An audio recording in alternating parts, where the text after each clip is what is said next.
Hi hello నమస్తే welcome back to our channel. ప్రస్తుతం మనతో పాటు ఉన్నారు Aurora's business school associate professor Kameshwari madam. నమస్తే మ్యామ్. నమస్తే అండి. మ్యామ్ గోల్డెన్ కథలు చెప్తున్నారు. అసలు నీతి కథలు, హాస్యం, అంతా కామెడీ కథలు, కానీ అందులోనే మళ్ళీ మనకు ఒక మంచి ఇన్ఫర్మేషన్ కూడా ఉంది. అటు పిల్లలకి పెద్దవాళ్ళకి కూడా టచ్ అయ్యే కథలు అవన్నీ. మరి ఈ రోజు ఏ కథ వచ్చారు? ఈరోజు కూడానండి పిల్లల విషయంలో తల్లి పాత్ర చాలా ముఖ్యమైనదని ఇంతకుముందు చెప్పుకున్నాం. ముఖ్యంగా చిన్నతనంలో తల్లి ఏది చెబితే అది పిల్లలు నమ్ముతారు. అంటే ఇది నిజమా అబద్ధమా అనే ఆలోచన లేదు అసలు. అక్కడ అసలు ఆ క్వెరీనే లేదు, ఆ క్వశ్చనే రాదు పిల్లలకి ఎప్పుడు కూడా. అమ్మ చెప్పింది అంటే అది నిజం, అమ్మ చెప్తే వినాలి, అమ్మ చెప్తే ఆచరించాలి. ఆ విధమైన బాండింగ్ ఉంటుందన్నమాట పిల్లలకు తల్లికి మధ్య. సో ఇలాగే ఇది కూడా ఇంతకు ముందు కాలమేనండి. కథలన్నీ కూడా ఎక్కడ ఉంటాయంటే ఎప్పుడో అనమాట, ఎప్పుడో జరిగిన కథలే అన్నీ కూడా. ఇప్పుడు జరిగేవి అయితే కేస్ స్టడీస్ అవుతాయి, అప్పుడు జరిగినవి కాబట్టి ఇవన్నీ కథలే. అప్పుడు కూడా ఒక ఇంట్లో ఒక తల్లి ఒక కొడుకు. మరి తండ్రి ఉన్నాడా అంటే తండ్రి ఉంటాడు, కానీ ప్రస్తుతం మనకు సీన్లో ఉన్నది తల్లి కొడుకు. ఈ కొడుకును అప్పట్లో పల్లెటూళ్ళు, చిన్న చిన్న ఊర్లు, అన్ని ఊళ్ళల్లో స్కూళ్ళు ఉండేవి కాదు. స్కూళ్ళు ఎక్కడో చాలా దూరంలో ఉండేవి. మరి ఈ చిన్న చిన్న పల్లెల్లో అయితే 5 కిలోమీటర్లు 6 కిలోమీటర్లు నడిచి వెళ్ళేవాళ్ళు అనమాట పిల్లలు స్కూల్స్కి. సో అలాగే ఇది ఒక చిన్న కుగ్రామము. అక్కడ ఒక తల్లి కొడుకు, వాడిని 6 ఏళ్ళు వచ్చాయి పిల్లాడికి. స్కూల్లో చేర్చింది వాళ్ళమ్మ. ఆవిడ రోజు పోయి వదిలిపెట్టి తీసుకురాలేదు కదా, ఎందుకంటే పనులకు వెళ్తారు వాళ్ళు, చిన్న చిన్న పనులకు, పొలం పనులకు వెళ్తారు. తల్లి పొద్దున పొలం పనులకు వెళుతుంది కాబట్టి వీడిని మొదటి రోజు స్కూల్కి తీసుకెళ్ళి స్కూల్లో జాయిన్ చేసి తీసుకొచ్చేసింది. కానీ వీడికేమో కాస్త భయం పిల్లవాడికి.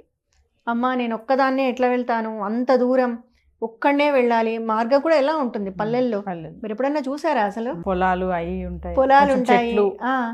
తర్వాత కొంత దూరం అక్కడక్కడ మనుషులు కనిపిస్తూ ఉంటారు, తర్వాత అసలు ఎవ్వరు కనిపించరు. సైలెంట్ గా ఉంటుంది దారంతా. ఆ పొలాల మధ్యలో, గట్ల మధ్యలో, పొలం గట్ల మధ్యలో వెళ్తూ ఉంటే కాస్త భయం వేస్తుంది ఉన్నట్టుండి ఆ సైలెన్స్ కి. ఇలా ఉంటుంది అనమాట. సో వాడు చిన్నవాడు కదా పాపం, 6 ఏళ్ల వాడు. సో వాడు అన్నాడు, అమ్మ నాకు భయం వేస్తుందమ్మా వెళ్ళాలంటే. మరి తల్లేమో పొలం పనులు అనుకొని వాడిని తీసుకెళ్ళలేదు. అప్పుడు ఆమె ఏం చెప్పిందంటే, భయం ఎందుకు నాయనా, అక్కడ ఆ పిల్లవాడి పేరు గోపాలుడు, ఈ మన స్టోరీలో బాబు.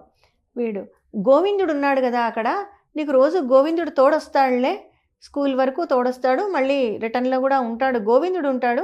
నీకు గోవిందుడు ఉన్నంత వరకు నీకు అసలు భయమే లేదు. అవునా అమ్మ, గోవిందుడు వస్తాడా అంటే, అవును నాయన నీకేం భయం లేదు, రేపటి నుంచి ధైర్యంగా వెళ్ళు, నేను లేకున్నా నీకు గోవిందుడు తోడొస్తాడు అంటుంది. ఈమె ఉద్దేశంలో గోవిందుడు అంటే భగవంతుడు, కృష్ణుడు, శ్రీకృష్ణ భగవానుడు. గోవిందుడు తోడున్నాడు మనకు అని ఆ బిడ్డకు చెప్తుంది. కానీ వాడు చాలా ఎంతో శ్రద్ధతో, నమ్మకంతో వాళ్ళ అమ్మ చెప్పింది నిజమని దీంతో స్కూల్కు బయలుదేరతాడు. కొంత ఆ ఊరు దాటగానే ఇంకా సైలెంట్ కదా ఊరంతా, పొలిమేర పట్టుకునేసరికి ఆ దారి మధ్యలో వెళ్తూ ఉంటాడు. భయం వేస్తుంది వీడికి.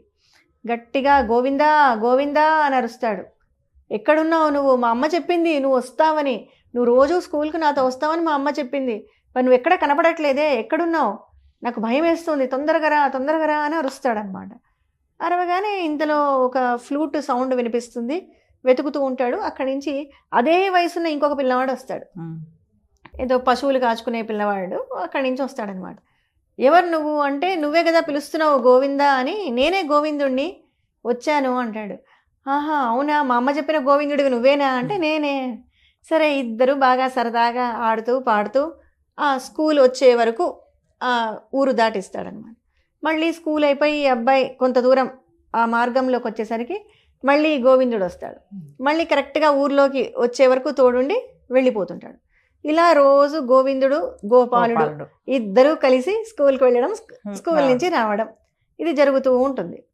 ఒకరోజు ఈ అబ్బాయిది పుట్టినరోజు వస్తుంది, గోపాలుడిది పుట్టినరోజు వస్తే వాళ్ళమ్మ ఇంట్లో పాయసం చేస్తుంది. పాయసం చేస్తే, అమ్మ ఇంకా కొంచెం పాయసము ఒక చిన్న క్యాన్లో డబ్బాలో పెట్టివా అని అడుగుతాడు. ఎవరికి నాయన అంటే, అదే గోవిందుడి కోసం అంటాడు. గోవిందుడా, ఎవరు గోవిందుడు అంటుంది.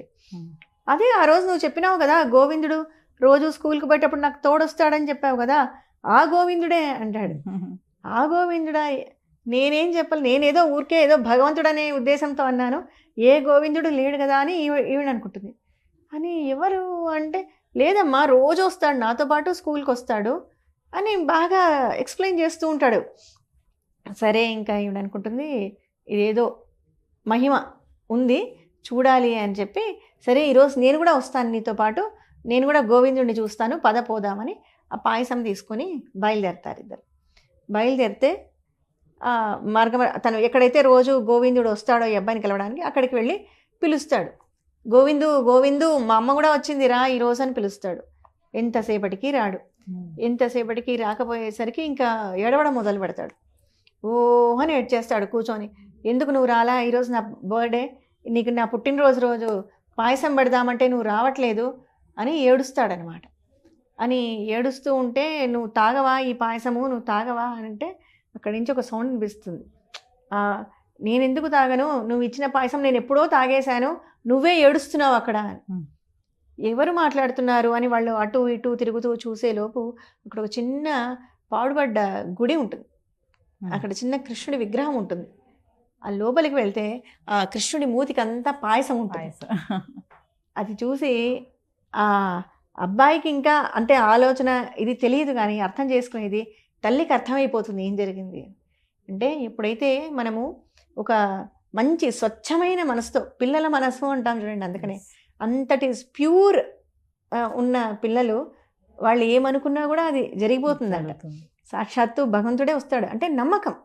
అంతటి మంచి నమ్మకాన్ని, ఒక మంచి పాజిటివ్ వైబ్ని మనం పిల్లల్లో కలిగించగలిగితే ఎంతటి అద్భుతాలైనా జరిగే ఛాన్సెస్ ఉన్నాయి అంటారు. కథల ద్వారా చాలా చెప్పొచ్చు కదా మేడం పిల్లలకి. అంతే కదండి, చెడు నీతి ఏది అవే గుర్తుండిపోతాయి తెలుసా వాళ్ళకు జీవిత కాలం.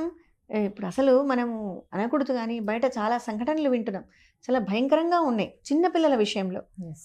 అసలు ఈ ఫోన్ల నుంచి పిల్లల్ని మ్యాక్సిమం పక్కకు లాగగలగాలి. కథలు ఎవరు చెప్తున్నారండి? కథ చెప్పమంటే మా పిల్లలు చూసేస్తున్నారు ఫోన్లలో, అవన్నీ వస్తాయండి ఫోన్లో, ఈ కథలన్నీ ఉన్నాయి, మొత్తం ఉన్నాయి. ఒక ట్యాబ్ కొనిస్తారు పైగా గిఫ్ట్, 1 year బర్త్డేకే ట్యాబులు కూడా కొనిస్తున్నారు. వాడే వేళ్ళు పెట్టి జరుపుతుంటాడు, ఇంకా నాకు రాదు జరపడం, వాడు జరుపుతుంటాడు ఇట్లా వేళ్ళు పెట్టి ఆ చిన్న చిన్న వేళ్లతో. అప్పటి నుంచి మనమే నేర్పిస్తున్నామంటే మనమే కొంచెం ఆలోచించుకోవాలి. అసలు ఇప్పుడు మా వయసు వాళ్ళు ఉంటారు దాదాపు రేపో మాపో అంతా అమ్మమ్మ నాయనమ్మలు అవుతుంటారు. అంటే మేమంతా చిన్నప్పుడు కథలు విని పెరిగిన వాళ్ళమే కదా. సో మనమన్నా కనీసం ఇప్పుడు జనరేషన్ అని ఇంకొకరిని అనడం ఎందుకు, కనీసం ఇప్పుడు మా జనరేషన్లో ఉన్న వాళ్ళైనా కూడా వాళ్ళ తర్వాత జనరేషన్ పిల్లల్ని దగ్గర తీసుకొని కథలు చెప్పి మంచి మాటలు చెప్పి ఇలా అలవర్చుకోవాలండి. ఇది ఒక అలవాటు అవ్వాలి. అలవాటు తప్పినారు, ఉండింది అలవాటు తప్పారు, మళ్ళీ రావాలి బ్యాక్. మరో కథకు మళ్ళీ కలుద్దాం.